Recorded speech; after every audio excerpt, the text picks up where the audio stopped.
Hi. I want to talk to you about what happened with Trump, Vance, and Zelenskyy during the press conference before they were supposed to sign the rare earth minerals deal for Ukraine to help pay back the money spent on the Ukraine, which is a little bit ironic. And I don't have a problem with us getting that money back, but I saw an admission from somebody in the government stating that a lot of the stuff that we sent, and I think it was Trump that said this, a lot of the stuff that we sent to the Ukraine was actually outdated stuff that we were going to mothball or we're going to get rid of or whatever, and so it wasn't a big deal for us to send it, which is kind of weird, that he's complaining,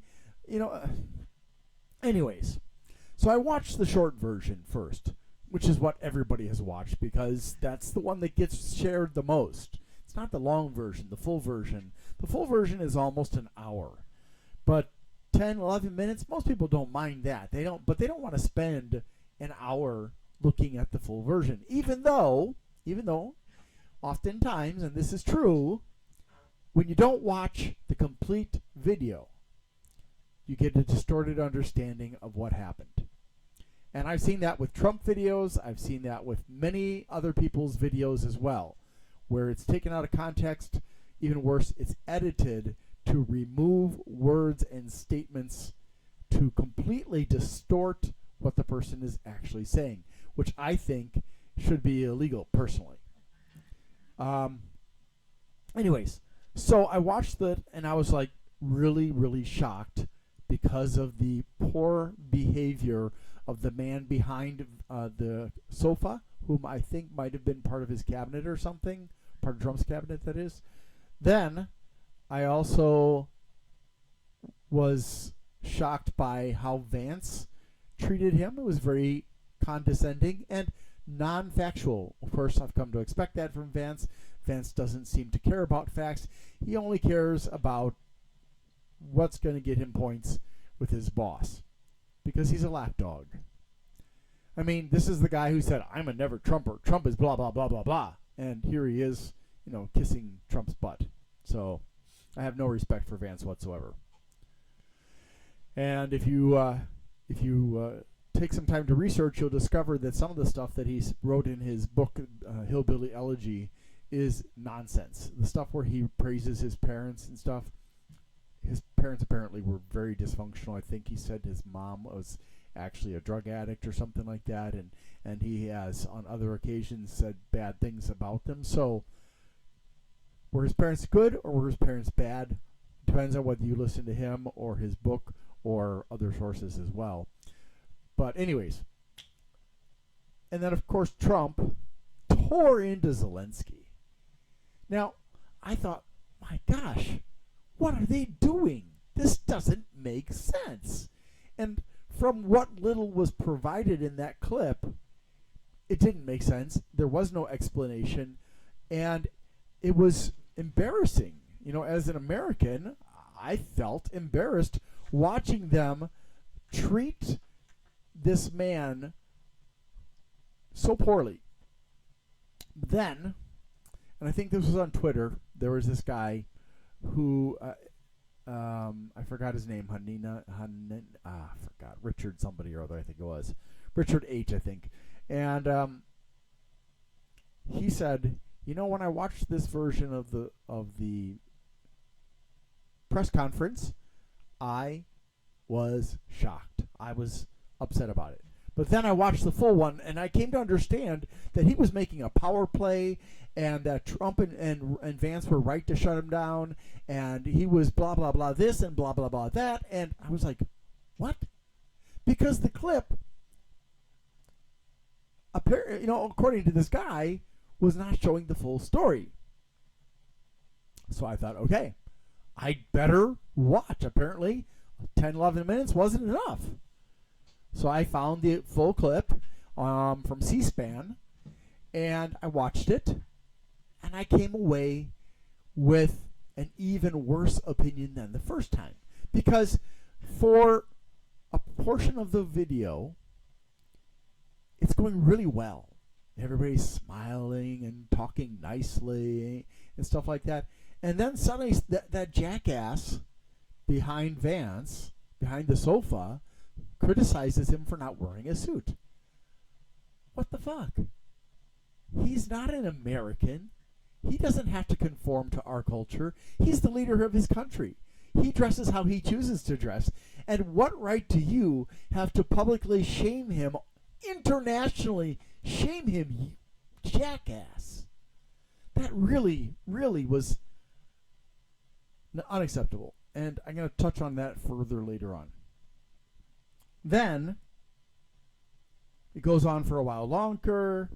Zelenskyy seems to be calming down, and suddenly Vance jumps on him and accuses him of not being thankful, which is BS. Trump has, no right to accuse him. Vance has no right to accuse him. He has thanked the American people, the American government, many times. It's easy to research it. It's a fact. They lied.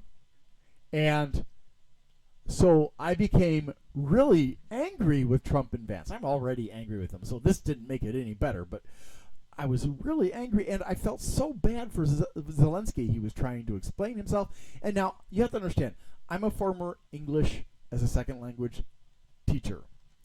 And listening to Zelenskyy, I realized very early on, between that video and the 10-minute one and then a short clip from Fox, I realized Zelenskyy should not be doing this without an interpreter.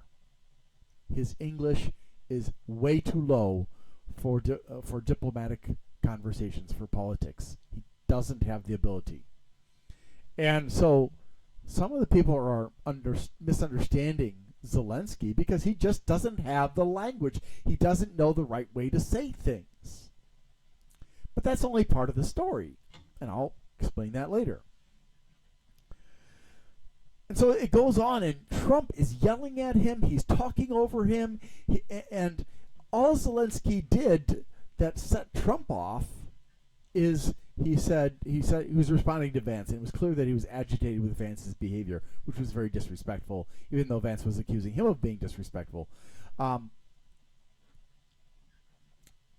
He was trying to explain that there's an ocean between you and Russia. You don't feel it now. You're going to feel it later. What he was referring to was, if Russia gets out of control and starts taking over more and more territory, which is something that a lot of people in Europe are afraid of. A lot of countries in Europe are supporting Ukraine because they're afraid that he will be like Hitler, that he will not be satisfied with taking the Ukraine. And given the fact that he signed an agreement not to attack Ukraine, and there is no actual agreement whereby Ukraine cannot join NATO. There isn't. It's a lie that has been spread by whoever. I don't know. But Trump decides that Zelenskyy is talking about feelings. But really, Zelenskyy was referring to the pain, the punishment, the anguish, the grieving, the destruction, the physical and emotional consequences of war. Just like when 9/11 happened. How did we feel as a people? Sad and angry, right? And Zelenskyy tried to interject. He said he's thankful. He said a lot of things, and he tried to say a lot of other things, and Trump just kept on running him over and running him over and running him over. And it was just insane. I could, for a moment, not believe that this was happening. But it was Trump. I should have known. So, here's the thing. If you do some research, and fortunately there are some other people, not just me, you will discover a few things. First of all, the first time Trump went to Russia was in the 1980s. And I don't remember if it was the first time or the second time that he went there, but he was invited by Russia. They paid for his trip. They paid for his hotel. He even There was an article where he even talks about the hotel and how it's kind of shabby, but the view, as a real estate guy, the view is amazing. And after that, there is a record of interaction between Trump and not just business people from Russia, but also mafia from Russia and mafia from Russia that are in America. There is evidence that has demonstrated that Trump was money laundering for the Russian mafia.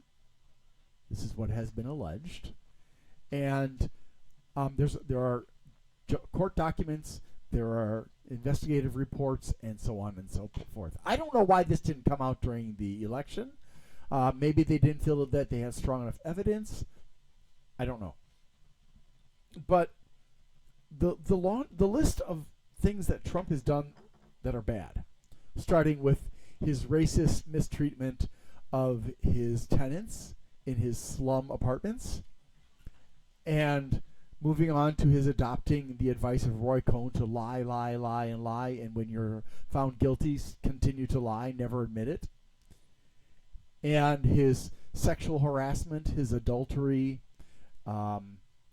his general disrespect for the law and for agreements that he has signed. There was somebody from the financial world, I forgot the name of, who wrote something on LinkedIn about how having had experience directly with Trump, she could say that he's a liar and that he breaks agreements whenever it suits him, and you can't trust him. That's her allegations. And it just goes on and on. It's just like this. He's got a rap sheet kind of thing, you know?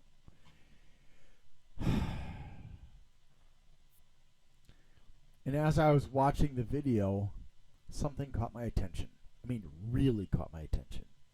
At 45 minutes and about 46 seconds, he made a statement where he admitted to having set this up, in effect. That he had somehow caused this confrontation.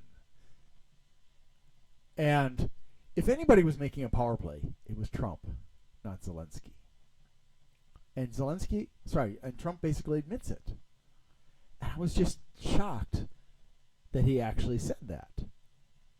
Now, it's not like 100% solid, but it's enough to let you know that his intentions with the press conference were actually to embarrass Zelenskyy, to humiliate him. And you might be asking yourself, well, why? Well, there are multiple reasons. Number one, since Trump has been supposedly, reputedly involved with the Russian mafia since the 1980s or 1990s, and that he's supposedly buddy-buddy with Putin, whatever, for a long time, and that he's his lapdog. Well, Putin has for a long time been trying to get rid of Zelenskyy, to get him kicked out of office. He can't assassinate him like he does his own people, because that would kick up too much of a fuss. Because people know that the Russians love to use poison, they love to use radioactive materials. They are very happy to murder dissidents, just like Saudi Arabia. So, I think, this is my opinion here, that Trump has two main goals. By humiliating Zelenskyy, he's trying to get him pushed out as the leader of Ukraine. And he started humiliating him in front of the press prior to the meeting. So there's bad blood between them. But I think he's doing this at the behest of Putin. And or he is trying to weaken Zelenskyy's position to force him to give more concessions for the rare earth minerals. I think it's both. Trump is not stupid. He is quite smart. Not the smartest man in the room, but he's quite smart. And he's very unethical. He has no problem with lying. He has no problem with manipulating. He has no problem with breaking deals whenever it suits him. So I think that if this deal goes through, and he's the one who canceled the signing, not Zelenskyy. Zelenskyy still wants to sign it. If it goes through, Trump is going to financially benefit. People are always saying, well, Trump doesn't take a salary. No, Trump doesn't take a salary. He doesn't need to take a salary. He's got Russian oligarchs who are feeding him money through his properties, through his crypto coins, which are meme coins, which are basically a scam that allows him to get dark money from whoever without it being easily traceable by most people.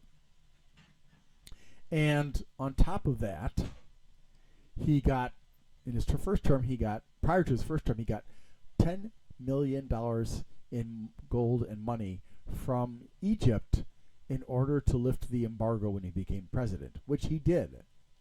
Now, the FBI was investigating that, but he ordered the FBI to stop the investigation, and they did.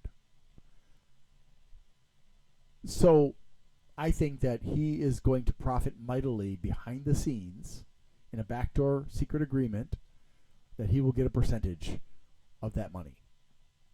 Because let's face it, people like Musk and Gates and Zuckerberg and Trump and all these other billionaires, they are mentally ill. They don't know when enough is enough. Their greed controls them. Their obsession for power controls them. Maybe both. So that is what I think. I think that he deliberately sabotaged the press conference in order to be able to reject Zelenskyy so he would not be able to sign. And also to help Putin and to get more money. Now, I did see that night that somebody in Ukraine's government was already crying to have Zelenskyy removed. So, whatever you may think about Trump, my unfortunate experience with con artists and scammers and liars is that Trump is a lying con artist. That's my experience. That's what my experience has been telling me since 2015. Whether you choose to believe that or not, there's nothing I can do to change your mind. If you have bought his lies and been indoctrinated, there's nothing I can say that you're going to believe. But if you're on the fence, or you know already that I'm right, then you will understand. But you have to understand that the people who are putting out the message there that Zelenskyy caused the argument, that Zelenskyy was making a power play, that Zelenskyy was trying to make use of the international press, is nonsense. And this is backed up by the fact that during, I don't know if it was that, I think it was an earlier press conference, that someone on Trump's staff allowed a Russian reporter from TASS to come in. And somebody who knew that reporter reported on it, and then the Trump administration said, oh, they got in by accident. Yeah, you're looking at the credentials, matching them to maybe a list, and you don't see, oh, a Russian news agency. My butt, you did it by accident. So, what do you think, though? Do you think that it was set up? Do you think that my understanding of his statement at 45 minutes and 46 or so seconds is really an admission of guilt? Do you think that Zelenskyy made a power play? And if so, when? And what did he say? Because I never heard it. I heard a man struggling to communicate. I heard a man struggling to maintain calm. But to me, that attack at the beginning by the unnamed man who said he should be in a business suit was the first attempt to provoke Zelenskyy. If it had been me, I would have blown up and yelled at him. I would have blown up and yelled at Trump. I wouldn't take that crap from scumbags like that. But, Zelenskyy, he did pretty good holding his cool. And I advise Zelenskyy never, ever again try to do this kind of stuff without an English interpreter. So thanks for watching. I hope it was helpful, and I hope you have a great day. Thanks for watching. I need to ask for your help. On December 11th, 2024, Amazon fired me under false pretenses, and on the 17th, I had surgery for the injury that occurred at Amazon that Amazon and Sedgwick refused to take responsibility for, so it's coming out of my pocket and my insurance company's pocket. So that means I'm unemployed, and I will not be getting short-term disability from Amazon or from Sedgwick. So my financial situation is a bit of a problem right now. If you would like to help me, there are some things you can do. Number one, you can like, subscribe, share, comment, and turn on notifications on my channels. Number two, if you'd like to give a one-time donation, and please don't do this if you can't afford it, you can, on the Glenn's Fast Reviews channel, do a super thanks.